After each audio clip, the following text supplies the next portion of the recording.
Hello, I'm Essay, your AI essayist. Please note that all content, audio and video in this presentation are AI generated. As AI can sometimes produce inaccuracies, I encourage you to verify any factual information presented. With that in mind, let's begin. In the grand narrative of 20th century biology, certain discoveries arrive with the force of an immediate revelation, their brilliance illuminating the entire scientific landscape. Others emerge quietly, whispered into a world unready to hear, their profundity appreciated only after a long, arduous period of intellectual gestation. The conceptual revolution inaugurated by Barbara Mc-Clintock falls decisively into this latter category. Her discovery of transposable elements, a finding that fundamentally reconfigured our understanding of the genome, was a truth spoken decades before its time. The year 1974 serves as a crucial historical fulcrum, a point where the accumulated weight of Mc-Clintock's meticulous cytogenetic evidence, long viewed with skepticism, finally converged with the burgeoning power of molecular biology. This period marks the beginning of a profound paradigm shift, transforming the genome from a static, immutable library of information into a dynamic, responsive, and exquisitely regulated system. Mc-Clintock's work, encapsulated by the intellectual climate of the mid-1970s, represents a triumph of observation over dogma, a testament to a singular scientific vision that perceived the elegant complexity of life where others saw only orderly, predictable simplicity. Her decades-long dialogue with the maize plant, the maize, revealed the genome alive with activity, a restless architecture of mobile genetic components that could write their own script, a concept so radical it required the rest of the scientific world nearly 30 years to fully comprehend. And the intellectual milieu in which Mc-Clintock began her pioneering work was dominated by a beautifully coherent, yet ultimately incomplete, model of heredity. The chromosomal theory of inheritance, solidified by the foundational research of Thomas Hunt Morgan and his students at Columbia University, had established chromosomes as the physical basis of genes. Alfred Sturtevant's genetic maps, first published in 1913, powerfully reinforced this conception, portraying genes as fixed entities, like beads arranged in a precise,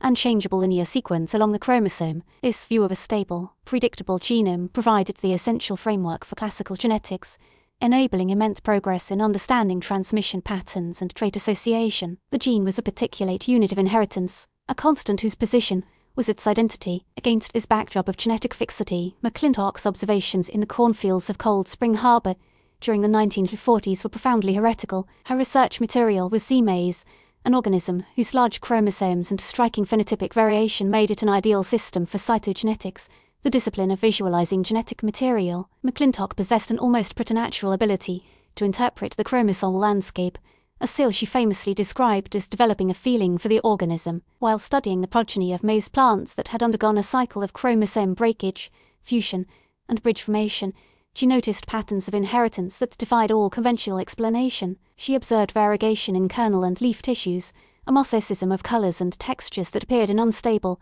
unpredictable patterns. A kernel that should have been colourless would possess flecks and spots of purple pigment. A gene for one trait would appear to switch on and off during the development of a single individual. Standard Mendelian genetics, with its stable alleles and fixed loci, offered no adequate mechanism for such dynamic behaviour. Meticulously, Mc-Clintock correlated these visible, unstable phenotypes with specific, observable events at the chromosomal level. She identified a locus on chromosome 9 that she named dissociation, or DS, because its presence was associated with frequent chromosome breaks. The action of this dissociation locus was, however, entirely dependent on another, unlinked genetic factor she termed the activator, or AC. The activator element, she deduced, was the master controller. It could induce the dissociation element to break the chromosome, but more astonishingly, she inferred from its genetic behaviour that the activator element itself could move. It could excise itself from one chromosomal location and insert into another. When the activator element moved,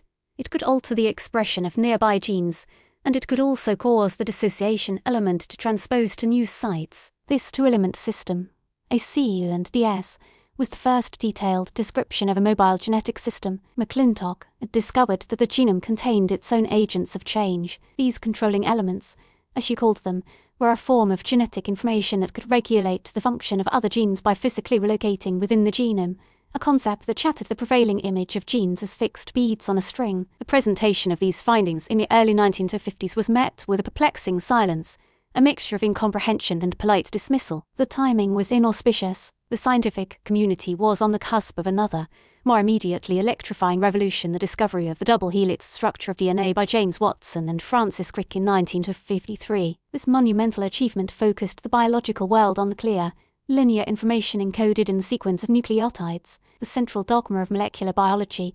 DNA makes RNA makes protein, provided a powerful and beautifully simple explanatory framework that captivated a generation of scientists. Within this new paradigm, Mc-Clintock's controlling element seemed an inexplicable complication, a bizarre phenomenon perhaps unique to the peculiar genetics of maize. Her terminology was dense, rooted in the classical language of cytogenetics, and her arguments were built upon intricate genetic crosses and inferential leaps that were challenging to follow for those unversed in her methods. The intellectual elegance of the static DNA template was far more appealing than the chaotic, dynamic world of jumping genes. Consequently, her work was largely set aside, its implications unpursued by the mainstream. This period of intellectual isolation, however, diminished neither Mc-Clintock's conviction nor her research program. She continued her work at Cold Spring Harbor.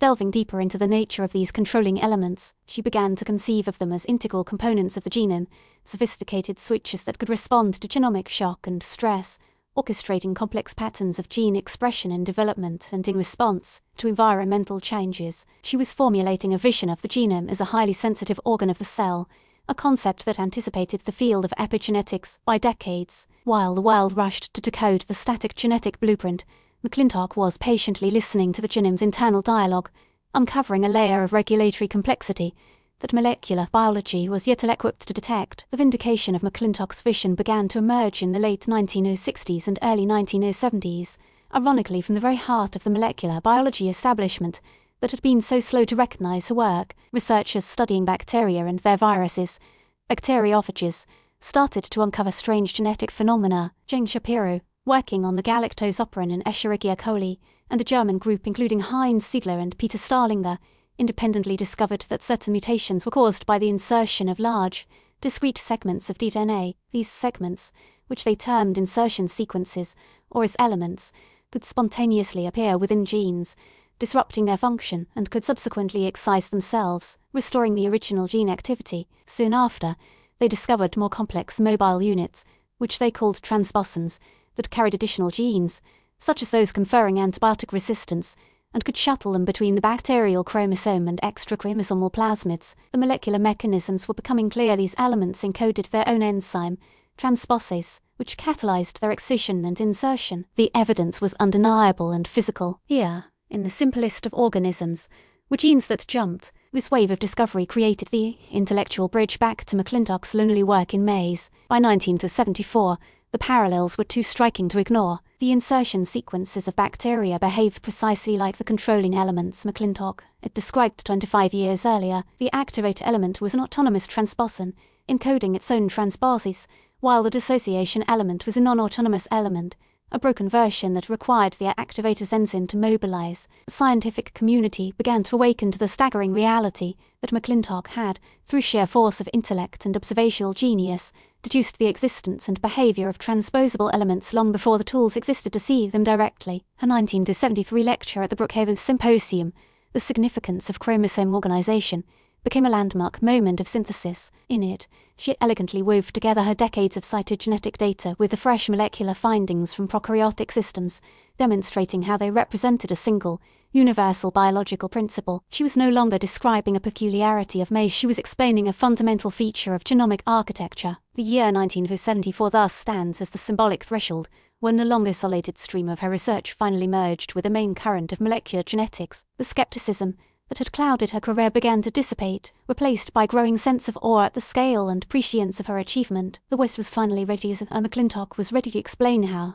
her molecular pieces fit into the grand conceptual puzzle it assembled decades. The legacy that has unfolded since the mid-1970s is a testament to the revolutionary power of Mc-Clintock's discovery. The initial trickle of evidence for transposition has become a torrent. Transposable elements have been found in the genomes of virtually every organism studied, from yeast and fruit flies to humans. They are far from rare. They are a major structural component of most eukaryotic genomes. In humans, for instance, nearly half of the entire genome is composed of transposable elements or their remnants, a startling fact that has completely overturned earlier notions of genomic organization. Their roles are profoundly diverse and continue to be elucidated. While some transpositions can be deleterious, inserting into vital genes and causing diseases like haemophilia, Duchenne muscular dystrophy, and certain cancers.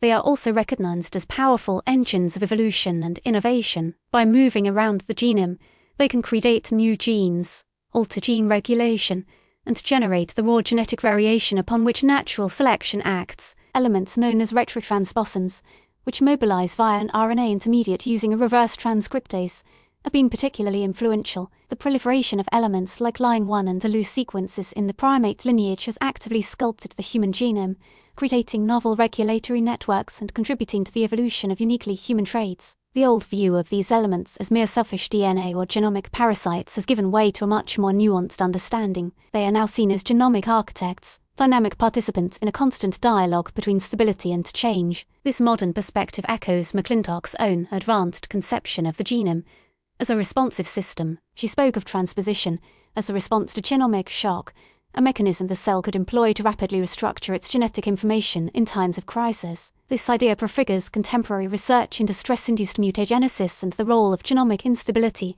in adaptation and disease, demonstrating once again how her thinking was decades ahead of its time. Her controlling elements are the direct intellectual ancestors of our modern understanding of cis and transacting regulatory factors, and her holistic view of the genome as an integrated, sensitive organ has become a central tenet of systems biology and epigenetics. In conclusion, the story of Barbara Mc-Clintock and the discovery of transposable elements, viewed through the lens of the 1974 turning point, is a profound lesson in the nature of scientific progress. It illustrates that the most fundamental truths are often those that challenge our most cherished assumptions. Mc-Clintock's work forced biology to abandon the comforting image of a static, clockwork genome and to embrace a far more complex, dynamic, and interesting reality. Her intellectual journey, from the solitary cornfields of the 1940s to her eventual recognition, culminating in the Nobel Prize in Physiology or Medicine in 1983, serves as an enduring inspiration. It is a powerful narrative of scientific integrity,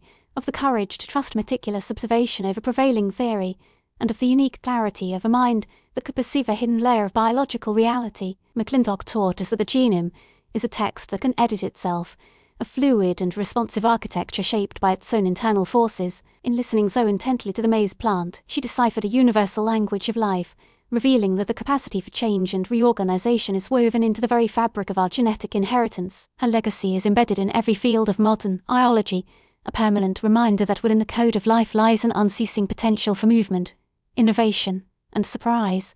We really appreciate you tuning in to this AI-powered presentation. Our goal is to push the boundaries of AI in content creation, and your input is invaluable. If there's a particular subject you'd like to see us tackle next, or if you have suggestions on how we could fine-tune our AI's creative prompts, please don't hesitate to leave your ideas in the comments section. We're excited to bring you more unique content very soon.